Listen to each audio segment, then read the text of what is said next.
show of hands, how many of you here run somewhat regularly? Okay. Now, out of all of you, how many of you have ever been injured while running? All right. So, over the last 2 decades, the National Institutes of Health in the United States, the British Journal of Sports Medicine, and the Australian Sports Commission have all came to the result that every year, 50 to 70% of all runners experience some kind of injury. That's roughly 3 out of every 5 runners.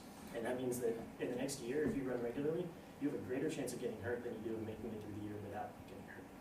So that begs the question, if we've supposedly been running for thousands of years and we're pretty good at it, why are we so bad at it all of a sudden? So the answer may surprise you, as it's right under your nose, or actually it's under your feet. Today I'm going to explain to you how the history of the running shoe and the modern running shoe are contributing to this plague of injuries on runners. So the first company to ever produce a commercial distance running shoe is none other than Nike. And Nike was founded in 1964 by the University of Oregon track and field coach Bill Bowerman.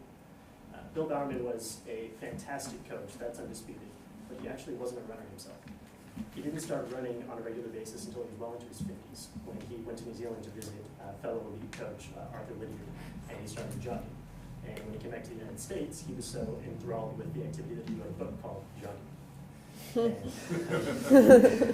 it was the first time the English language had ever heard it in the United States. And in this book, Bowerman explains and expounds on a new idea of his.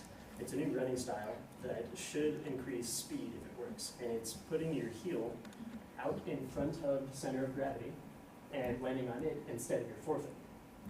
And now, this should lengthen your stride with each step, and it should increase your overall running speed. But the problem was, you couldn't land on your heel. It's bony, it hurts. Everyone would land on their forefoot. Everyone had the exact same way before. So he mused that he could create a shoe that will allow you to land on your heel, and the ones wearing the shoe would be the faster runners. Now, this is where he starts experimenting with his own design of shoes, and he eventually comes up with one with a thick sole and with support around the ankle to prevent twisting, since you're no longer landing on the front of your foot. And he came up with the Nike Cortez. This is the first shoe that Nike ever produced. Now, a lot of runners find it ironic nowadays that it's named Cortez, because Cortez was a conquistador who brought a plague of smallpox to the So, between that and his entrepreneur partner, Phil Knight, Bowerman had created a new market for runners that didn't exist before. And as Business 101 will tell you, if you create a new market and you're the only one supplying it, you've created a monopoly. So now I'm going to explain how Nike's new product is actually causing problems among runners. So the main reason that running shoes cause problems is that they promote an unnatural, biomechanically flawed running form.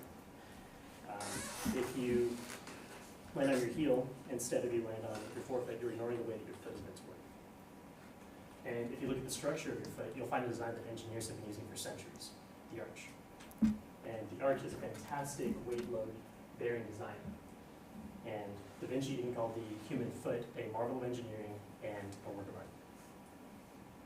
Now, when you apply weight to an arch, it gets stronger. The individual components mesh together tighter, and it strengthens it. When you put support underneath an arch, all the components loosen and it becomes useless.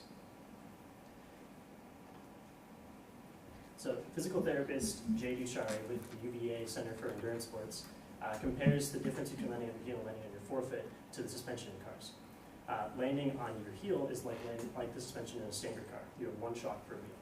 But landing on your forefoot is more like the suspension in a monster truck, where you have a load of different struts and springs holding it up and distributing force throughout.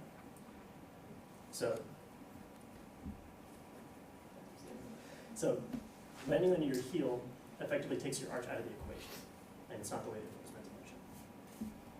Now, it may be clear at this point how running shoes are probably not for athletes, but what about everyone else?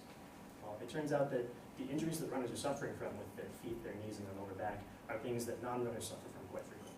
And that's because the cushy design that Nike came up with is actually trickled into different footwear industries. And so the second reason that running shoes and most supportive shoes are bad, or are causing more problems than they're solving, is that they try to fix things that don't need fixing. When you use any muscle, it gets stronger. When you don't use it, it gets weaker. So to understand how supportive shoes actually weaken your feet, we can look to world-renowned physical therapist Gerard Hartman.